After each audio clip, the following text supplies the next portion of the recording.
Ang malas ng Pilipinas, every president, almost all, pag naupo na dyan sa Malacañang, walang ginagawa kung mag-isip ang mga putang ina kung paano pahabain ang termino nila. That's the problem. Bakit ganon kayo kung hindi na talaga ito mapigilan? Nandyan ang military pati pulis, makinig kayo. Pag-aralan ninyo kung ano yung pinapakain nila sa taong bayan.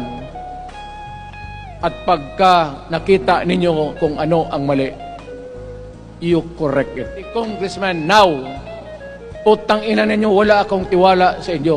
Wala kayong prinsipyo, mukhang pera kayo lahat. Yan ang totoo. Kaya gusto ko, pag nagka-let's